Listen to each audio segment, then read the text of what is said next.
आज की वीडियो शुरू करते हैं। अब हम थोड़ा इन टूल्स के बारे में बात कर लेते हैं। जैसे कि आप चाहते हैं कि आपके टैक्स है, ठीक है, आपने टैक्स लिख दिया, आपका डॉक्यूमेंट तैयार हो चुका है, पर उसमें कुछ कमी है। जैसे कि आप फ़ोटो लगाना चाहते हैं तो वो भी आप आराम से कर सकते हैं, ठीक है। जैसे कि मैं ये फ़ोटो लगाना चाहता हूँ तो देखिए,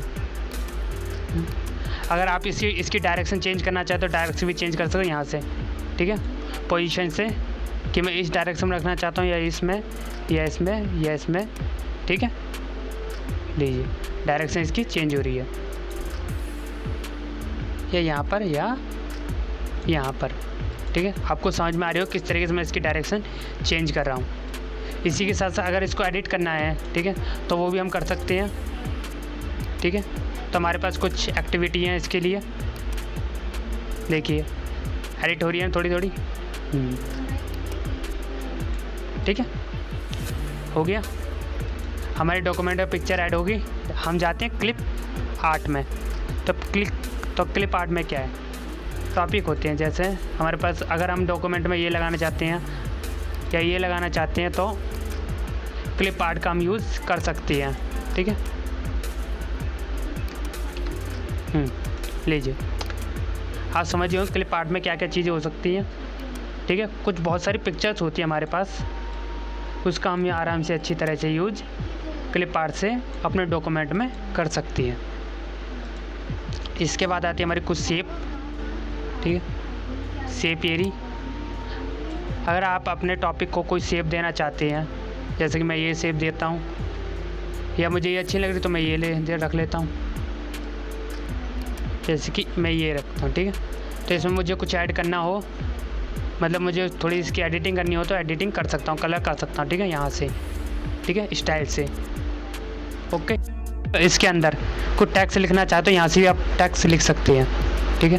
तो आपको टैक्स लिखने का भी ऑप्शन आ जाएगा। जैसे मैं लिखता हूँ स्किल लर्निंग हब, ठीक है। ये मैंने क्या लिख दिया, टैक्स लिख दिया इसका, ठीक है। तो मैं इसकी थोड़ी और एडिटिंग कर लेता हूँ। जैसे कि आप होम बार से भी एडिट कर सकते हैं, इसको इससे बड़ा कर सकते हैं, ठीक है।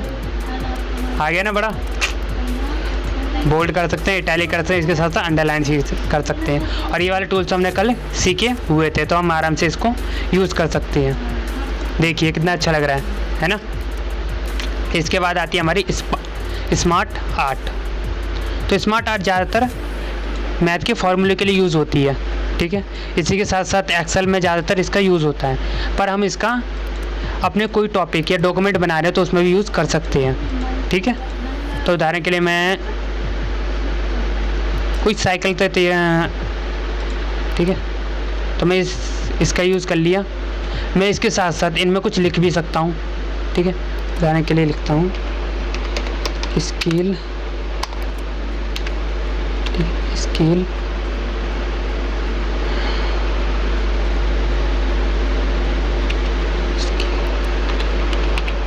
ING स्किल लर्निंग हब, ठीक है।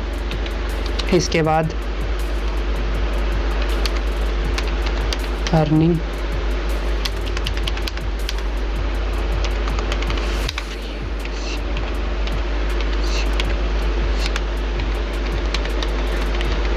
कंप्यूटर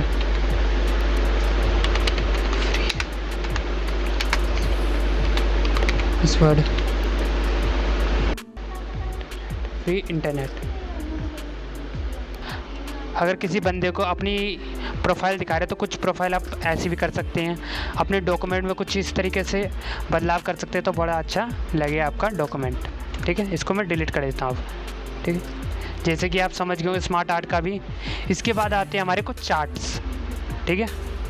अगर आपका कोई डॉक्यूमेंट कोई मैथ के ऊपर है या कोई फार्मूले के ऊपर है तो आप इसका चार्ट का यूज़ कर सकते हैं, ठीक है। कोई भी कंपनी है, उसका टर्नओवर आगे जा रहा है या पीछे जा रहा है, ठीक है, उसके लिए भी इन चार्टों का यूज़ कर सकते हैं। जैसे स्टॉक मार्केट के ये सारे चार्ट्स हैं, ठीक है, ये बार्स हैं कुछ, तो इसका आप यूज़ कर सकते हैं कुछ कॉलम्स का। तो मैं एक यूज़ करके दिखाता हूँ, ठीक है। तो ये मेरे सारे कॉलम्स हैं,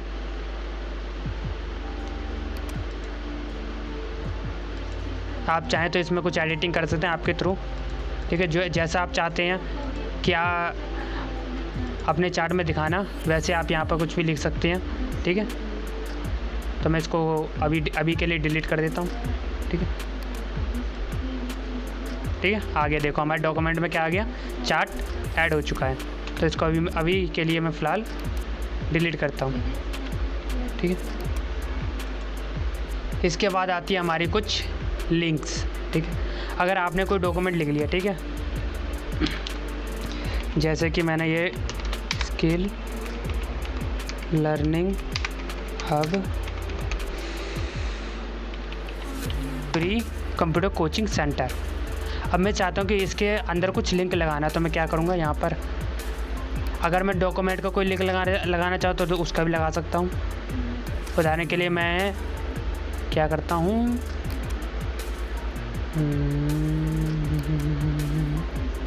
अपने पैम्पलेट है, ठीक है, मैं अपने पैम्पलेट का लिंक लगाता हूँ यहाँ पर। तो मैंने क्या कर दिया, यहाँ पर लिंक लगा दिया, ठीक है। किसी को भी इस डॉक्यूमेंट को भेजूँगा, ठीक है, तो वो यहाँ पर क्लिक करेगा और मेरे दूसरे डॉक्यूमेंट पे भी तुरंत पहुँच जाएगा, ठीक है। ठीक है, अभी के लिए मैं इसको डिलीट करता हूँ। अब हमारी आती है बुक मार्क, ठीक है।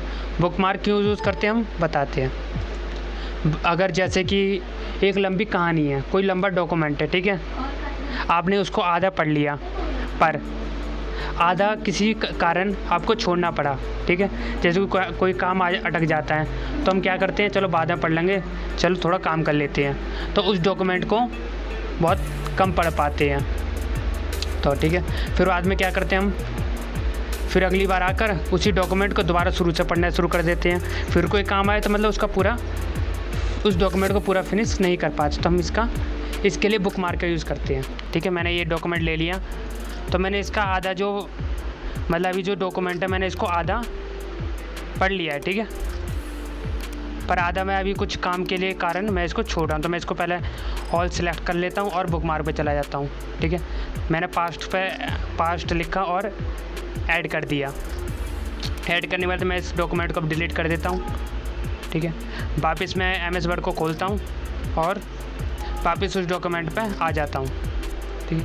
तो वापस आगे मैं उसी डॉक्यूमेंट पे और चला जाता हूँ बुक मार्क पर और गो टू कर देता हूँ। देखिए जहाँ से हमने पढ़ना ख़त्म किया था वहाँ पर एक लाइन आ चुकी है, तो इसी कारण, ठीक है, तो इसलिए हम इसका यूज़ करते हैं।